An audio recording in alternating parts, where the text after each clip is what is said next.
So hello everybody, both here and on the live stream. It's so nice to be back.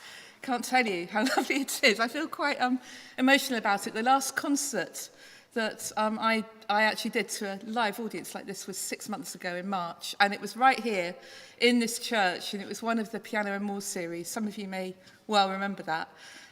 So it's just absolutely amazing to be here, really. There's a few things to say. The programme will be on the screen. You haven't got physical programmes, but it will be there. If you're watching at home, the programme's on the website, and I'm going to be announcing what I'm doing anyway, but hopefully you'll see the programme up there. If you would like to give a donation, those here you can leave cash at the end in one of the gift aid envelopes, as ever, or you can donate via the church website. If you do that, please remember to say why you're giving, that it's for this concert, and then half will come to the piano fund and half will go to the church. Or you can, there's a card reader which Chris will have at the end, which you're very welcome to use contactless if you'd like to do that. But don't worry about it, because it's just so lovely to be here anyway playing. That would be a bonus anyway. At the end, please will you leave a pew at a time, and I will come outside. Please don't wait in the church. If you could go out, it's a beautiful afternoon. I'll come out and talk to anybody who's hanging around afterwards, if you'd like that, in a socially distanced way. The next concert, with any luck, and we really hope it's going to happen, will be on Sunday the 11th of October, when Catherine Starrock and Robert Salter will finally be finishing off their Beethoven Sonata series for violin and piano. But if you would like to come to that, please book early to avoid disappointment, because they will not be live streaming or recording their performance. And I would like to say huge thanks to Viviane and Peter and Zoe for their enormous help in live streaming this concert this afternoon. It's absolutely wonderful to have them doing it. I'd also like to say huge thanks to Chris and to Hugh, to Janet, to Trish, and of course to Edmund, for all of their great support. This wouldn't happen without all the support that we get from people here. And finally, thank you to all of you for being here, and either physically or not, but it's just wonderful. So I've called this concert Reminiscences of Summer. I thought it would be nice to look back over the last summer, to summers that have passed, maybe even summers to come, and think about that as well. But I'm going to actually start with a piece called September by Tchaikovsky. And this is from his Seasons. I don't know whether the programme's going to be up on the screen in a minute. There we are, yes. So September. And this is right where we are now. It's a very joyful, positive piece, and I thought it would be a great piece to start with. Before I do it, could you please, if you have got phones, could you just make sure they're on silent, please, if you haven't already. But thank you. Here we are, September.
Now I'm going to play two short pieces by the American composer Edward MacDowell.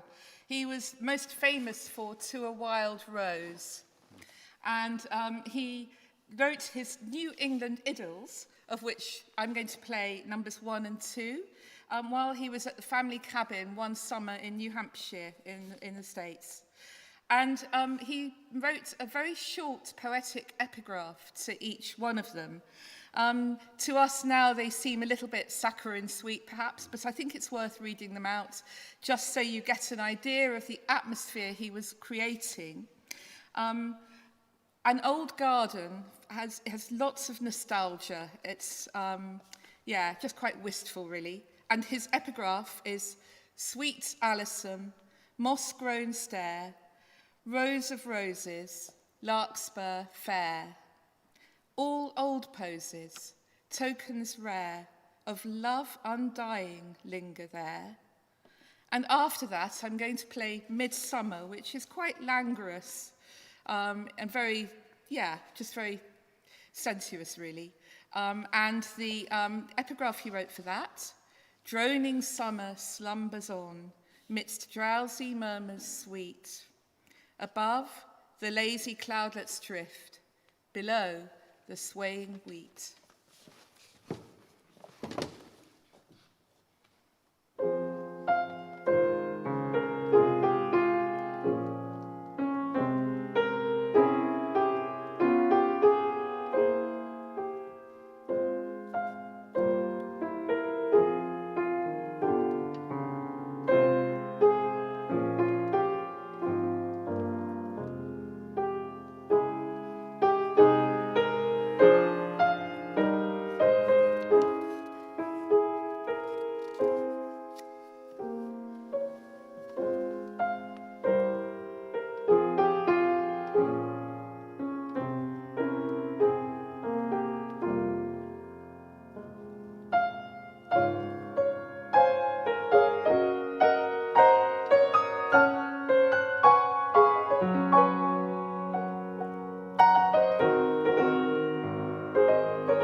Delius was born in Bradford in 1862, and he died in France in 1934. He wrote these preludes early in his composing career, the redolence of warmth and the relaxed joy of a beautiful summer day when there's nothing else to do but enjoy the present moments and the sunshine.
it's really nice to play pieces which perhaps you may not have heard those before.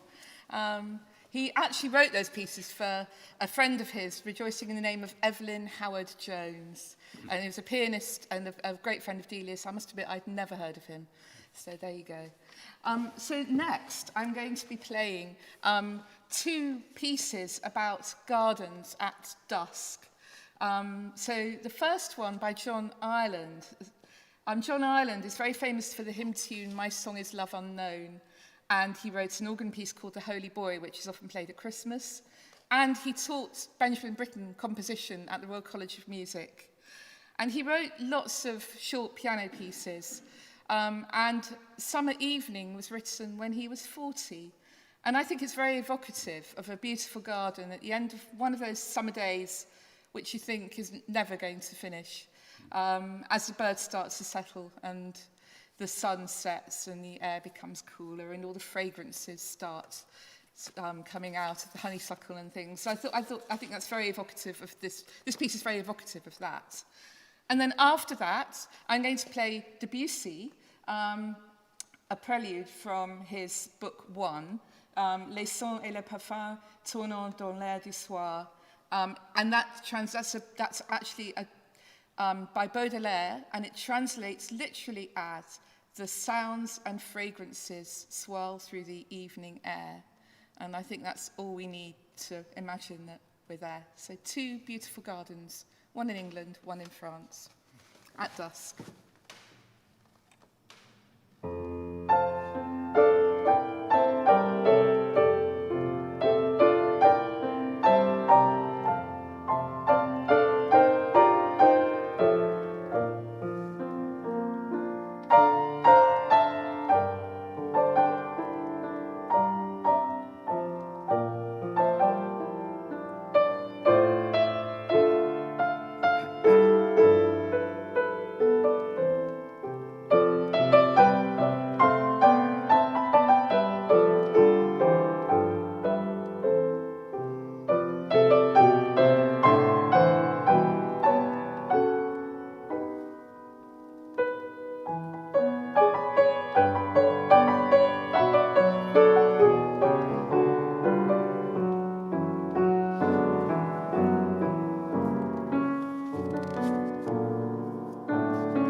Thank you very much.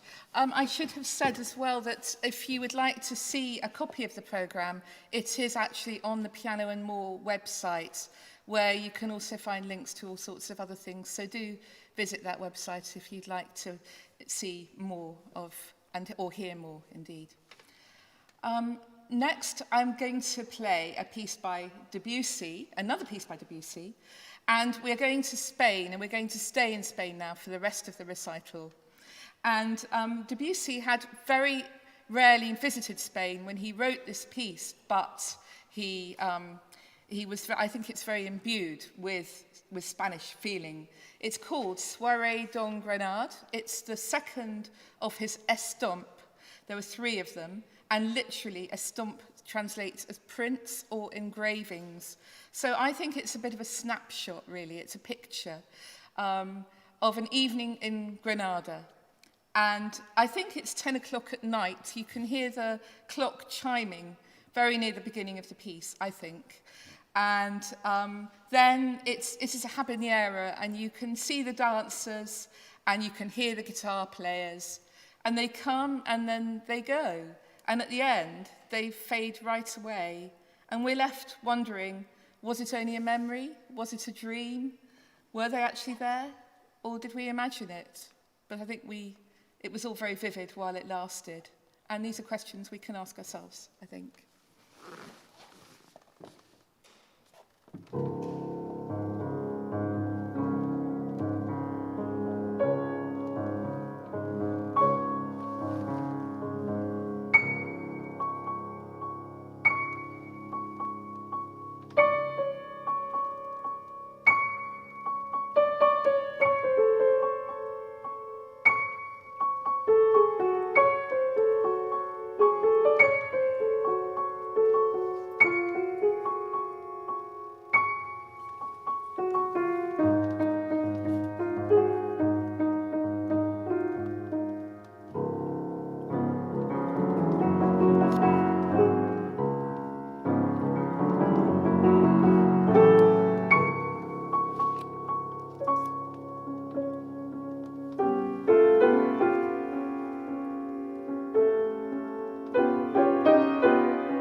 Finally, 3 Spanish dances by Granados. He wrote 12, and I'm going to play 3 of them. And this time we're very much in the present, I think. The first one is Andante. It's sometimes called Oriental and has a sultry, languorous feel. The second one, Andante quasi allegretto, takes us to Andalusia, and we see the guitars strumming, and I think we can see the flamenco dancers. It's quite a familiar one, that one. You may well have heard it before. It's been arranged for lots of different instruments. And the last one is Molto Allegro Brillante. It's a mazurka, very positive, affirming, energized and joyous, and I think we need all of that at the moment. And I must say again how wonderful it is to be here playing this afternoon, and for all of you to be here too. It's just fab. So thank you, and I hope to see you afterwards.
you.